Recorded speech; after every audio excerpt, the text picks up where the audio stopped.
السلام علیکم۔ میرا نام سلمان معظم ہے اور آپ دیکھ رہے ہیں مسلم سائنٹسٹ لیب۔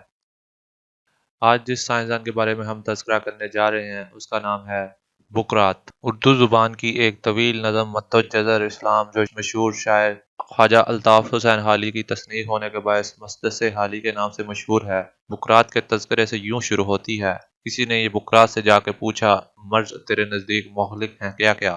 کہا، دکھ جہاں میں نہیں کوئی ایسا کہ جس کی دوا حق نے کی ہو نہ پیدا۔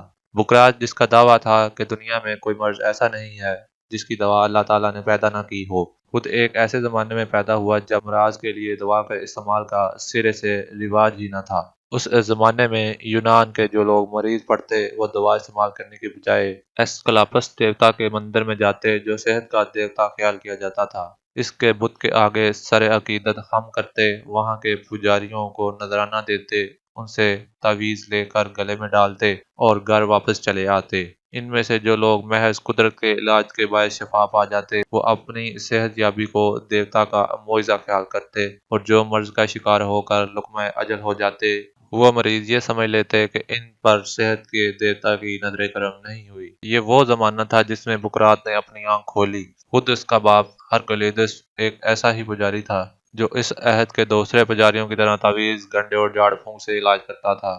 ترکی اور یونان کے درمیان بحیرہ اجبین واقع ہے۔ اس میں چھوٹے بڑے بہت سے جزیرے ہیں جن پر کبھی اٹلی اور کبھی ترکی کی عملداری رہی ہے۔ ان میں سے ایک جزیرے کا نام کوس ہے جو ایشیا کوچک کے ساحل کے قریب واقع ہے۔ یہ جزیرہ رقبے میں بہت چھوٹا ہے، چنانچہ اس کی لمبائی قریباً 25 میل اور چوڑائی قریباً 5 میل ہے۔ اس جزیرے میں 420 قافمی میں بقراط کی ولادت ہوئی۔ یہی دمقراط کا بھی سن ولادت ہے۔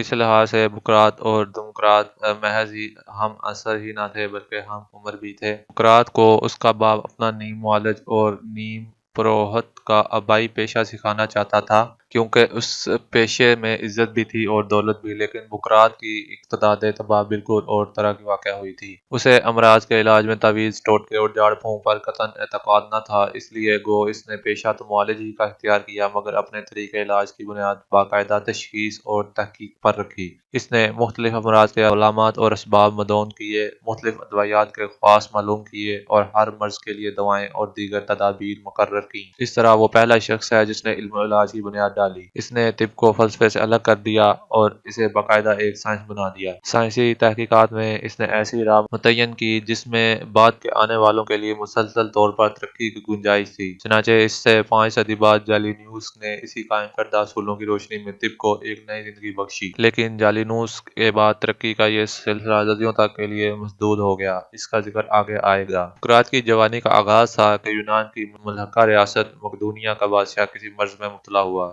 جب تمام ذرائع استعمال کرنے کے باوجود اس مرض سے افاقہ نہ ہوا تو بقراط کو بلایا گیا۔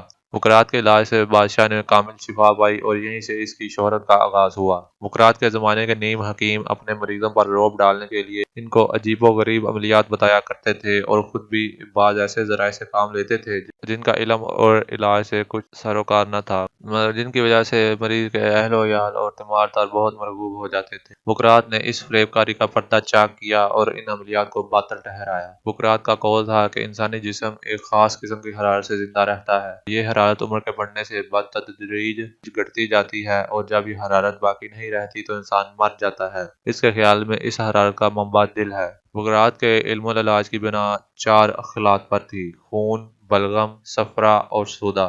اس کے قول کے مطابق یہ چاروں اخلاط جب تک جسم کے اندر اپنے صحیح تناسب میں رہتی ہیں انسان تندرست رہتا ہے، لیکن جب ان میں سے کسی کی کمی یا زیادتی ہو جائے تو انسان بیمار پڑ جاتا ہے۔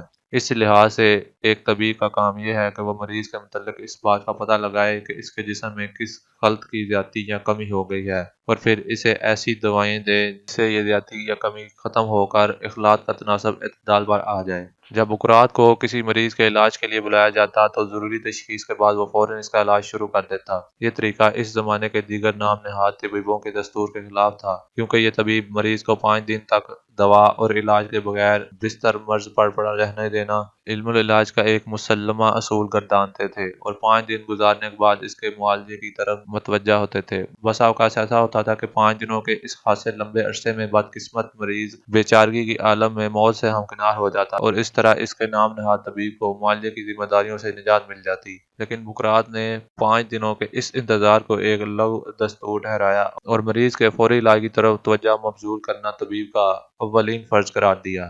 مزمن امراض میں اس زمانے کے نام نہاد اطباء کا ایک ہی طریقہ تھا، یعنی مریض کو مسلسل طور پر فاقہ کرایا جائے۔ اسی طرح اکثر اوقات مریض ایک طرف مرض کی شدت اور دوسری طرف فاقہ کشی کی صعوبت اور کمزوری کا دوہرا شکار ہو کر بہت جلد لقمہ اجل بن جاتے تھے۔ بقراط نے اس احمقانہ دستور کی مخالفت کی اور اس کو ترک کر دینے پر زور دیا۔ بقراط غذا کا خاص خیال رکھتا تھا، صحت کی حالت میں بھی اور مرض کی حالت میں بھی۔ وہ مریض کی حالت کے پیش نظر اسے مناسب اور متوازن غذا دیتا تھا۔ مریضوں کے لیے جواش اور شہد کا پانی، جسے اطباء ماء الاصل کہتے ہیں، اس کی تجویز کردہ مقبول غذائیں تھیں۔ اس کے خیال میں ہر مرض کے خاص طبعی اسباب ہوتے ہیں، جن کے پیدا ہونے سے مرض پیدا ہو جاتا ہے اور جن کو دور کرنے سے مرض دور ہو جاتا ہے۔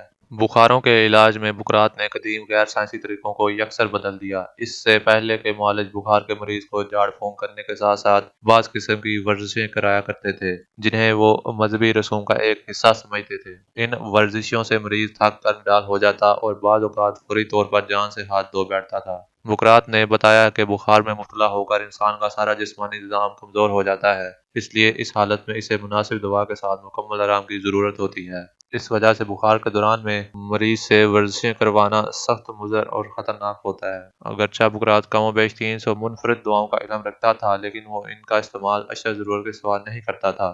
عام معالجات میں وہ دوائیوں سے طریقہ علاج پر زیادہ انحصار رکھتا تھا، اس لیے وہ خوراک، پانی اور آب و ہوا کے اثرات کا بہت قائل تھا۔ مریض پر آب و ہوا کی تبدیلی کا اثر بھی آج کل علم العلاج کے مسلمات میں سے ہے اور اس سے جدید اطباء بھی استفادہ کرتے ہیں۔ اس زمانے کے نظریات کے مطابق بقراط انسانی زندگی پر صحت اور مرض دونوں حالتوں میں ستاروں کی گردش کے اثرات کو بھی درست مانتا تھا۔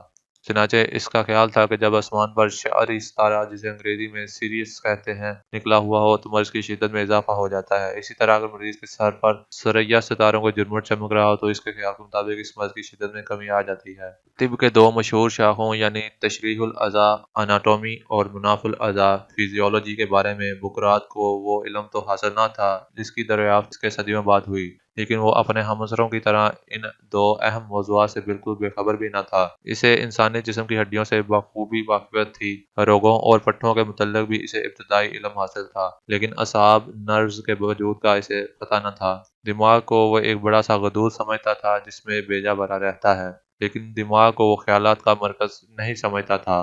گردوں کو وہ ایسے غدود کہتا تھا جن میں پانی کو کشش کرنے کی خاصیت ہوتی ہے۔ اس وجہ سے انسان جو پانی پیتا ہے وہ گردوں میں چلا جاتا ہے اور گردے اس کا پیشاب بنا کر اسے مثانے کی راہ سے خارج کر دیتے ہیں۔ بقراط کے ناقص علم یا اس کی غلطیوں پر اسے مطعون کرنا فی الحقیقت ایک بہت بڑی زیادتی اور اس کے ساتھ بے انصافی ہے، کیونکہ اس نے کبھی انسانی لاش کو چیر کر اس کے اندرونی اعضاء کا مشاہدہ نہیں کیا، نہ اس زمانے کے قانون کے مطابق اس کی اسے اجازت تھی۔ اس کے پاس کوئی آلات نہ تھے۔ وہ کیمیا کی سائنس، جس کا طب کے ساتھ چولی دامن کا رشتہ ہے، قطعاً ناواقف تھا۔ اس کی حالت ایک ایسے شخص کی تھی جو رات کے وقت ایک اندھیرے کمرے میں کسی نازک مشین کے پرزوں کو درست کرنے کی کوشش میں مصروف ہو۔ اس لیے انتہائی نامساعد حالات میں اس نے جو کچھ کیا اور علم کی شاہراہ پر اس کے جو بھی قدم اٹھے، ان کے لیے وہ لائق تحسین و تبریک ہے۔ پھر اگر علم طب میں بقراط کے تمام نظریات درست نہیں تھے یا اس کے بعض اقوال ایسے تھے جو بعد کی تحقیقات سے غلط ثابت ہوئے، تو ایسا کس زمانے میں اور کس سائنسدان کے ساتھ نہیں ہوا؟ سائنس کی ترقی کا انحصار ہی اس امر پر ہے کہ جدید تحقیقات سے پرانی غلطیوں کی اصلاح کی جائے۔ بقراط کی حقیقی عظمت اس بات پر مبنی ہے کہ اس نے علم العلاج کو طرح طرح کے اوہام میں سے نکال کر سائنس کی درست شاہراہ پر ڈال دیا۔ بلا شبہ بقراط طب کا بانی ہے اور دنیا میں پہلا شخص ہے جو صحیح معنوں میں طبیب کہلانے کا مستحق ہے۔ ویڈیو دیکھنے کا شکریہ۔ مزید ایسے ہی دلچسپ مسلم سائنسدانوں کے متعلق معلومات حاصل کرنے کے لیے ہمارے چینل کو سبسکرائب کر لیں، ویڈیو کو لائک کریں اور اسے اپنے دوستوں کے ساتھ شیئر کریں۔ اللہ حافظ۔